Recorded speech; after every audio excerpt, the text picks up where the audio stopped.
Hello, everybody. My name is Amit Sharma. I'm the founder and CEO of Narvar. Today, we have the opportunity to speaking with some of our friends at McKinsey in terms of sharing where are we in terms of the latest COVID crisis and financial impact, and making this conversation very relevant for our retail community, how they can learn as well as plan in the coming months and coming quarters. Brian, do you want to kick it off and introduce you and your team? Happy to. And thanks, Amit, for having us. It's such an important time for all of us in the retail community to come together and really get through this as leaders together. So appreciate the opportunity. Just a quick introduction. My name's Brian Gregg. I'm a senior partner in McKinsey's San Francisco office, where I lead our West Coast retail practice and our North American marketing sales practice. So very excited to share some thoughts today. Kelsey Robinson. I'm a partner with our San Francisco office. I spend my time focused on growth with B2C companies, in particular, thinking through growth opportunities with retailers. Excited for today's discussion. Hi, everyone. I'm Hannah Yankelevich. I'm an associate partner out of the Minneapolis office and focus all my time on what I love to call the go-to-market. So everything from sketch to rack, everything that you need when it comes to designing a product, getting that product to market as quickly as possible, and then dealing with the inventory on the back end. Great. I mean, this is the best in that you get in retail, all the way from highest level of planning and strategy, all the way to execution across the value chain. So let's jump right in. Brian, just bring us up to speed, because scenarios are changing essentially week by week basis. And retailers are trying to come up to speed with the latest on a global level, because markets in Asia are very different than in Europe or here. But in a weird way, everything is connected because supply chain is also so much intertwined. So as you speak to your customers and client base and also do your research, where are we in terms of the latest crisis? Well, that's the million-dollar question, isn't it, Amit? I think it's probably important to start by just saying that, the COVID situation is first and foremost a human crisis, and one globally that we're all wrestling with. So I think just first starting with acknowledging the situation we're in is not one we've ever really dealt with in many, many years. I think with that as the context, we do have a global response team that is publishing every Monday results on trying to get their hands around the question you just asked. Our latest team and data suggests that published just 48 hours ago, which, as we all know, can be a lifetime in this kind of a journey, but is really looking at sort of two bookends of the scenarios that we're looking at playing out here. I think it's important to note that the single biggest linchpin right now and the biggest unknown assumption in all the models is really a question about how resurgent or not will this virus be. Obviously, it's very early days on the side of China and parts of Asia where they're at least on the other side of the curve, and there's a real question mark on, will herd immunity stand? Is there a chance that this virus will be one and done? And so I think maybe the thing to really focus on, which I know you'd like to get to today, is what can we be doing today to prepare ourselves for the now, and also get ready for this next normal, because it will look, so one thing we can all agree on is it will look different than what it looked like before the virus hit. Yeah, and that's a great point. We know some of these things are going to stay with us, especially on the consumer sentiment and consumer behavior, right? So some may come back as economic comeback, we will go back to somewhat of a normal consumer behavior. But what are you seeing in terms of sentiment that is going to stick around with us, for in the future, and some things that retailers need to be aware of in as they plan for the rest of the year or next year that they should be mindful of? Yeah, and for the past 3 weeks, we've been doing a weekly pulse really around the globe, because we think one of the key leading indicators of demand is going to be exactly what you asked, Amit, which is, what is the consumer sentiment and how are they thinking about the outlook on how they're going to change their behaviors and or their spend, right? And I think right now we're thinking about it in three ways. So one, what's the picture of sentiment overall and how is that evolving? Two, how do we look to China as an instructive potential, future case We can talk about why that's more or less perfect. And then 3, the question you just asked around if some behaviors are changing, do we have any indication of what might stick, which is a big question on everyone's mind. I think when it comes to overall optimism, there is still some optimistic feeling out there, especially in the US, actually. Just this past week's poll is 41% of Americans are saying they're optimistic, right? They think the economy is going to come back within, 2 to 3 months and be in a good place. We see that's highest for higher income populations, also higher for kind of a younger population too. But at the same time, 40% of households are saying there's a real impact to their household income. And so while there's some optimism on the economy, there is clear evidence that, and we see it now in the discretionary spend, there's been an impact to household income. And, when we ask consumers in the US, how are you going to spend money over the next 2 weeks? Categorically, category after category after category is down, right? The intent is to significantly decrease spend, except in categories like grocery, household supplies, entertainment, right?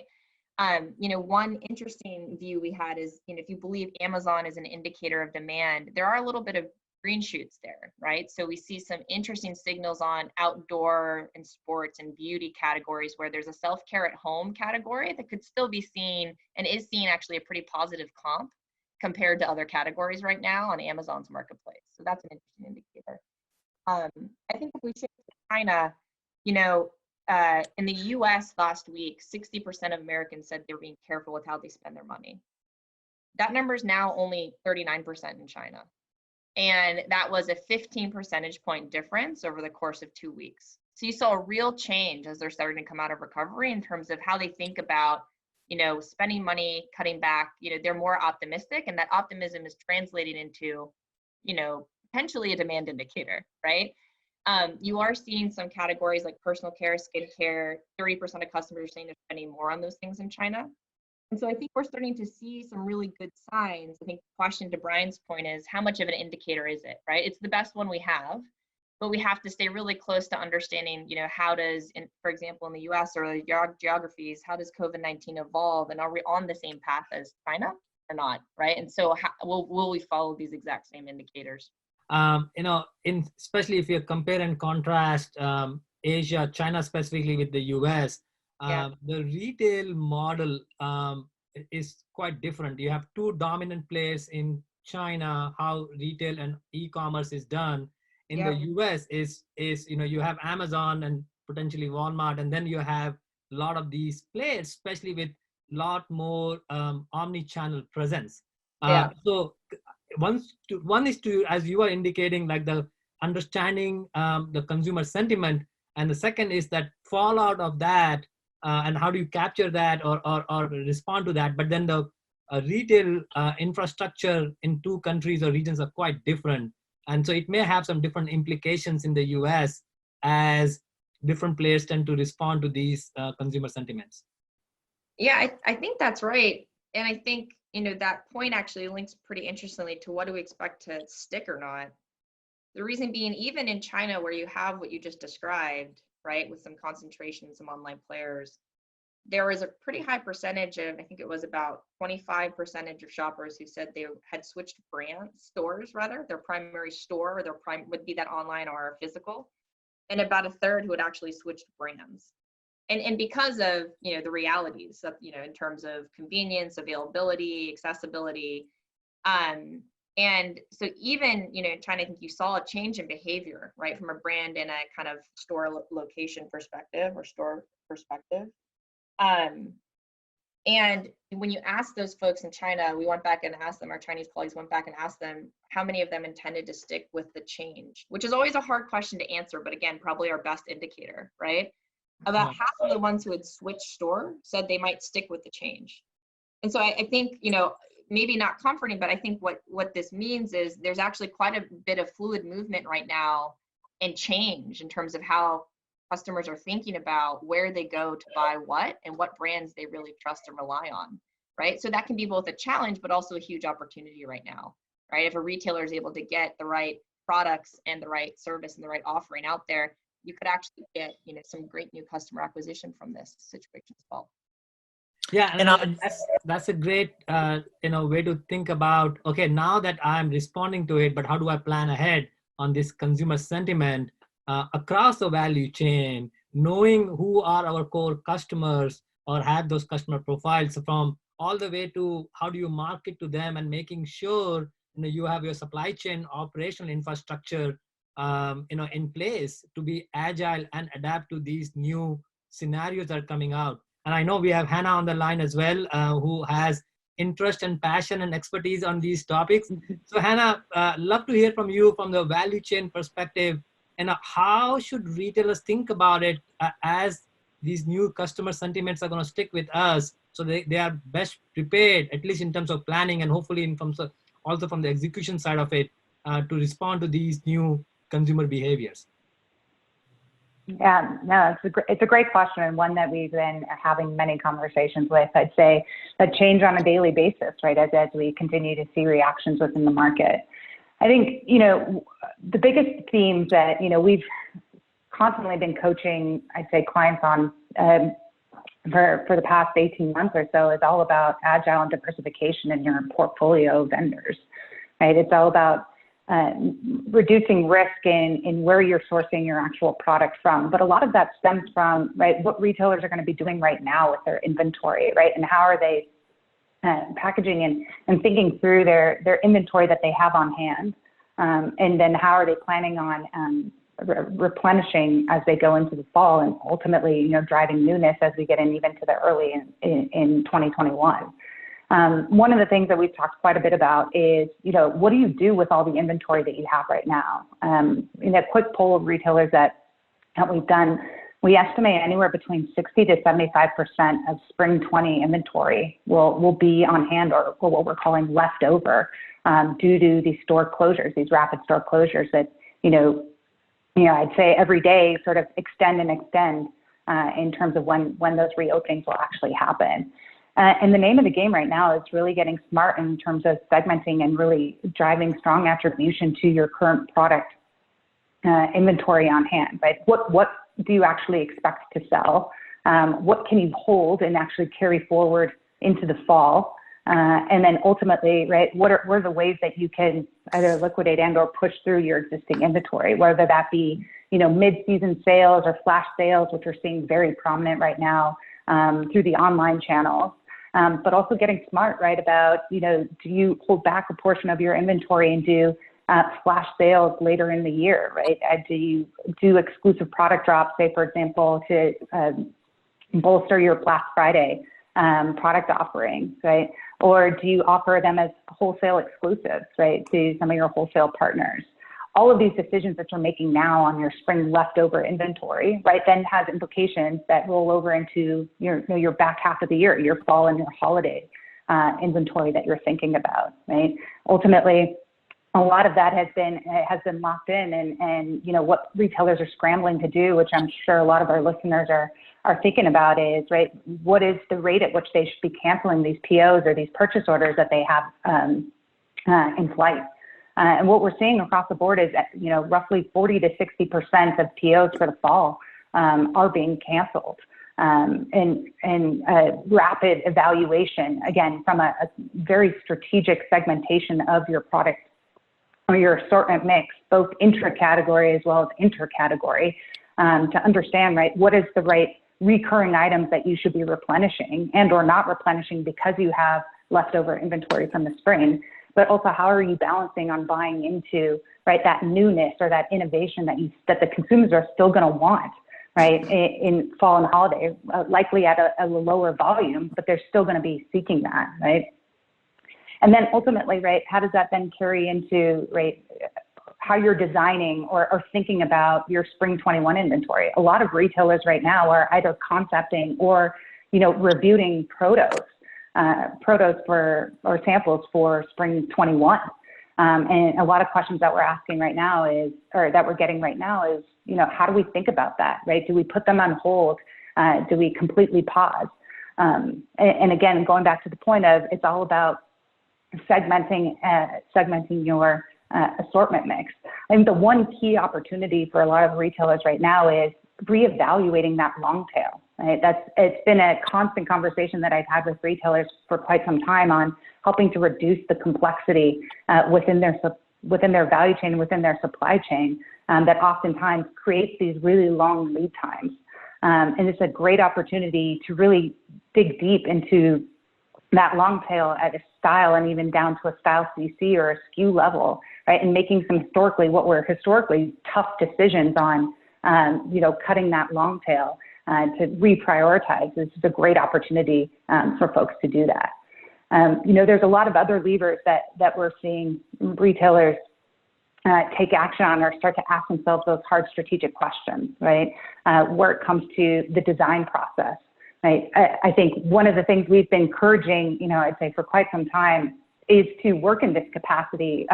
Zoom, I'd say being on Zoom all day is not quite the ideal, but I'd say in the new normal, right? How do you create a more agile way of working with your strategic vendors? Moving to virtual reviews, like quick turns on prototyping, as well as 3D sampling, where I imagine we're going to see a huge shift into adoption of technologies on virtual sampling, whether that be flat and or 3D sampling, in order to be able to make quick decisions, because the travel restrictions are going to be tough to be in person and be able to review product, and we don't have the liberty to wait for product to ship, from Southeast Asia or wherever it may be coming from. So I think that'll be interesting to see, as we expect a huge adoption in that to sort of relieve some of that lead time within the product development process. Additionally, I'd say another big recommendation that we've been giving to retailers is really getting smart on your raw material commitments, right? That's oftentimes the longest lever or longest lead time in being able to react quickly to consumer demand, whether that be chasing into fashion trends or replenishing core items, is that raw material development time. And so being really strategic about those commitments that you're making, right? Don't hold back on making those commitments, because you're going to need to have product on hand and be able to chase into that. But being strategic about which raw materials you take positions in, with building the agile and the flexibility to either design into it for future seasons if demand isn't resurging as we would hope in the beginning of 21. So all of these combined, right, ultimately will have huge impacts on the way that retailers are working across their supply chain. I think so. Hannah, you mentioned quite a few salient points there, and very relevant and very actionable. So, and 2 or 3 things were really resonating with me, and I'm sure with our retail community as well. I think one you mentioned early on is the inventory on hand. What is the execution plan for that? And that's, you laid out 2 or 3 different scenarios. Do that through online now, flash sales throughout the season, or do one wholesale exit, or hold it back strategically for back half of the year, Black Friday or Cyber Monday. All of those things, what we see and hear is that also has different unit economics impact, right? So selling through retail channel right now is a different unit economic cost to it versus you're selling each online, which is very different, right? So, and if you're doing a wholesale exit, yeah, it might be painful, but then you're not bleeding throughout your cycle. Then you're focusing, to your point, you're a little bit more nimbler and focusing on your new and up and coming, the customer experience that they will be looking for. I think so there is that cost impact as we look at the execution side of it. Let me pause there and hear your feedback, or Brian or Kelsey's, on that specific piece. Especially on inventory on hand, what are smarter ways that retailers should think about as they formulate their execution plans? Well, I mean, just to give two added thoughts here, and then Hannah and Kelsey should lay on. I think number one is just, this is obviously a category by category phenomenon across the board. So, I mean, I think Hannah was giving us very much a view from the apparel, fashion, discretionary view. And remember, on the other side of the retail landscape, there's no such thing as excess inventory. It's quite the opposite, whether it's non-discretionary or grocery, however we're describing it. And so the stock up behavior we've been observing, and how to actually manage capacity, throughput, labor, that's a whole nother set of questions when your stores are open and you're just trying to meet demand. So I think that the other tricky part here, as we talk about retail, is it's a tale of two very different cities. And of course there's gray areas in between.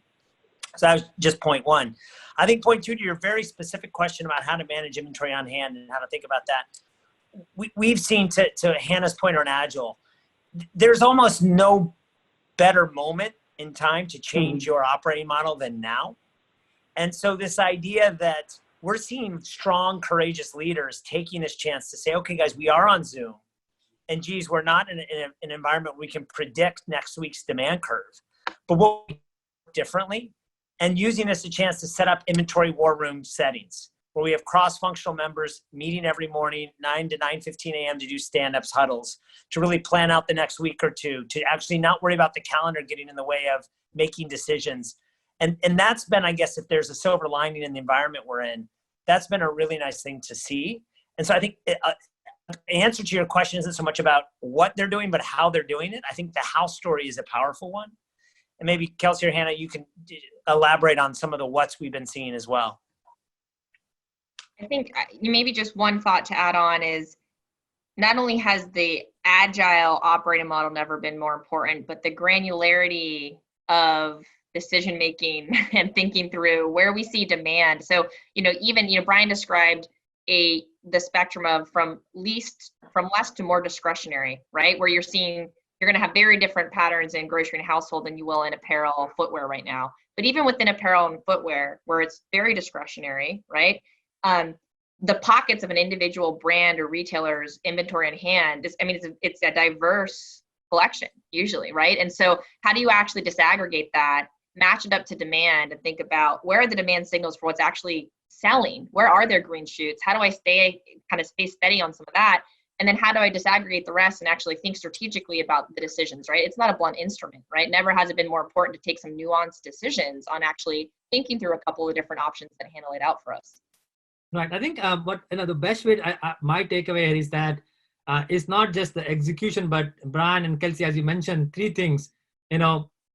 Process design, just go back and reevaluate that. Org design, in terms of decision making, this is the ripe opportunity for figuring out org design, and then the data points that need to be reevaluated. So you're not waiting for those long lag signals, whether it is from prototyping part of it or from the decision making part of it. I mean, these are the meaty subjects that always not been on the forefront, but this is the right opportunity for making decisions on these three areas. And I know you all have a lot of expertise and passion in these areas. So I think something to call out for our retail community to think about and make some decisions around these 2-3 topics. Yeah, just the one thing I would add to that, because I think that's a great summarization on the top 3 topics there, is also encouraging retailers, right, to partner with their strategic vendors, right? Whether that be the production centers, their supply chain logistics, right? I think that creating this notion of, right, they're all in it together, and being agile in the way that you are creating solutions and not necessarily doing it in a vacuum only internally, right? Being smart about how you're looking at your matrix of suppliers, right? And choosing your core critical ones, I think, to help solution with you, right? And create that partnership for a long haul solution, I think will create a better outcome in the end as well. No, and that makes sense. So I think I have 2 other topics we should cover. One is, as retail is getting disrupted, it also gives the opportunities, especially in the retail side of it, for brands to go direct. So wholesale brands are going direct. And Kelsey, to your point, where retailers are or consumers are open to switching brands or interacting with new brands. And historically, some brands may have gone through wholesalers, but now, this is an opportunity of going direct as well and making them available. And the second is that what kind of experiences consumers are expecting, especially interacting with brands in a digital or in an in-store environment going forward, whether it is, from shipping and delivery, returns, or any kind of virtual makeups. Like, there are other ways that, there will be shakeout in terms of how consumers will interact with brands directly or go through department stores or curated platforms. So it will be good to see, how what you're seeing in those two areas as well. Yeah, and maybe before we give it in specific examples of that, I just maybe one broad statement to highlight that I think is important for our retail community here. The number one regret we're hearing from our clients and retail clients in Asia is that when they were sort of where the US and where much of the Eurozone is right now on the curve, they put 150% of their mind share on solving the here and now, the minute by minute crisis fighting, which makes all the sense in the world and is appropriate given the severity. But their regret is that they didn't carve out a section of the team, the top team, to think about what the other side of the curve might look like and actually how to shape not only the recovery, but the next normal, if you want to call it that. And so I think there's at least a calling there to be able to say, yes, for sure, we need all hands on deck to manage the here and the now. But if there's a way to sever off some capacity to be thinking about when that other moment returns, when that demand signal does pop up, because it will, we will get to the other side of this. What is the post-COVID approach across the value chain? And to your question around consumers, it's likely not going to ever be the same it was before. And so what things will stick? How do we resonate in a world where the consumer is literally, we're in a generation shaping moment? How do we shape that with you? I think that's the key thing to be thinking about now, even as we're going up the curve in many countries. But maybe with that. I think so, Brian, I think on that, I think it's worth double clicking on that. What one or two pointers or guidelines would you give that? Is it just forcing yourself to carve out 10% of your time or few percentage of your team to just come up with a plan or at least start thinking in that? Like, what are the specific guidelines would you give on that topic?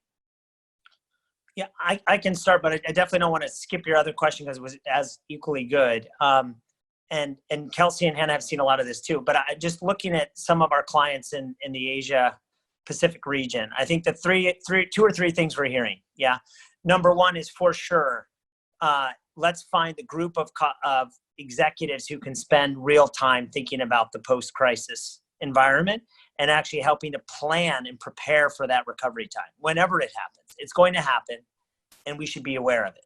And by the way, a lot of that's knowable. If you're in the apparel business, there is going to be the first day we all get to go back to work, the first time we get to go out into a live event, the first time we get to go on a date. Those are moments, those are new hallmark moments that we know are going to happen, and we can prepare for that as an example. So that's point one, is preparing for the recovery. Point two is having in place perhaps even new or more granular demand signals so you can catch when that likely demand is starting to come back, ideally before it's too late, right? And being with your consumer in their mindset. And by the way, as we look in China and some of South Korea, it's very interesting to see some of the categories that bounce back right away. There was a latent demand through the shelter mandates, right? You can imagine where a lot of us are probably feeling it right now. As soon as we get the chance to go out and have fun again, we may actually go out and want to wear clothes that we didn't own before or buy makeup we didn't have before. So there is going to be a latent demand here, and having that demand signal in place is key. So that's the second very specific tactile thing of having your demand signals in place. And then I do think there's a third thing that is trickier, and we're only seeing a couple clients really be able to have the luxury to think this far ahead, but to really think about this next normal. Yes, we're seeing sticking behavior in online. So of course there's going to be an online. I think this idea of heartfelt, purpose-led branding is going to be a big deal. Consumers are going to remember how brands responded in this moment. It's not going to be a passing time. It's going to stick with them. So how do you take the elements of your brand and really form a value proposition given the situation we're in? These are the kinds of things that third horizon, if you want to call it that, we're finding some of the most forward-thinking brands do right now. And that's awesome. I mean, that's very relevant. How should they be having that framework to start thinking and planning post-crisis? I do think, though, I mean, I didn't mean to skip over your other question about in the sort of near term, how do CMOs, how do brands maybe respond to where consumers are at and some of the ideas of what we're seeing around the world. I know Kelsey's been very close to many CMOs who have thought through this. So Kelsey, I don't know if you want to share some thoughts on that one too. Yeah, I think in the moment, there's a few things really top of mind for the CMOs, right? One is the idea of, Brian just talked about purposeful brands and what does it mean? What's your value prop coming out? But I think that's even relevant now. right? So I think first and foremost is, what is the way you think about communicating with your customers so that you're on tone and that you come from an authentic place. So that is actually very paramount on every single CMO's mind right now, and rightfully so, right? It's how we started this conversation today. We're in the middle of a humanitarian crisis, right? That's the context. I'd say second to that, there's big shifts in dollars, right? There's again, it somewhat depends on where you are in terms of that demand curve that we talked about a little while ago. But there are meaningful decreases in budgets, and there are meaningful shifts in budgets to try to figure out, hey, the media plan and the marketing plan I had 2 months ago no longer applies. That is no longer how I'm going to both generate demand and capture it. And I need to test into a new playbook.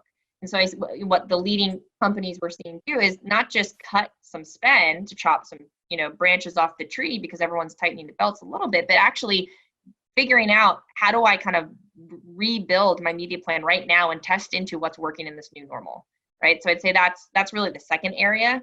And then third is, we've talked about it a few times, they're doing that in the context of you have to be so close to demand signals right now. So literally the granular types of decisions of, I'm going to increase my budget in search, but I'm actually going to do it very differentially at a subcategory and even product level, because again, all of the kind of automated operations of how, especially in digital, this stuff has been running is no longer in tune, right? It's in a completely different world.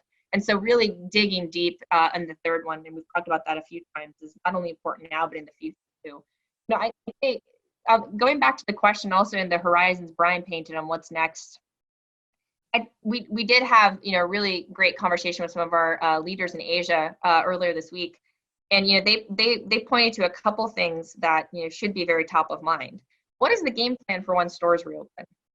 Right? So stores are going to open again, to Brian's point. We're going to have these great moments, right? And these reasons to return to maybe not full normalcy, but parts of it. And so what is the game plan for how they return, and what will the consumer's experience expectations be? And they're going to be different, right? So a real focus on, cleanliness and service and, some things that might be very kind of top of mind for retailers normally, but it's just a different experience in different customer context that you have to be ready for when you're opening your stores again. Yeah, I mean, to your point, starting with the, having that empathy with the consumer, and then executing all the way to, messaging and cleanliness in stores, and making sure that welcoming moment is reflected on who you are as a brand, and thinking it through to that reopening moment is really important. It is. And I mean, I think, it's not like when the day the doors are open, I could be wrong, but I wouldn't predict that consumers just flood back in. That's right. I think it's almost as if, and by the way, in the US in particular, it's probably not all stores that do open, right? Yeah. I think we're going to have a rebasing of what the store fleets look like. So you almost need to think about it as grand openings, if you will, or how do you use those marketing dollars to really be localized to stores that when they do open their doors, there's a reminder of, hey, we are here. And this is our new model, given the world we just walked through together as a community. And this concept of community connectivity. And then I do think, and Hannah can share more, is what's the future of fulfillment really look like in a world where contactless is now something everybody's opting in for, right? In a world where maybe 90% of all my decisions will be made online, and fulfillment is in the stores end up being more a fulfillment base and perhaps an advisory base for, what to buy. That's the kind of things these kind of teams need to think through to be ahead of it. I don't know, Hannah, what you'd add to that on the fulfillment side.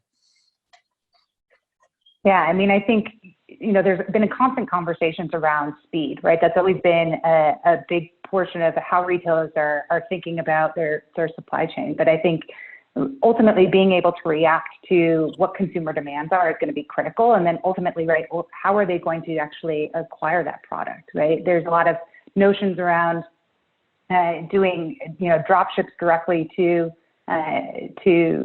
consumers, even from the vendors, right?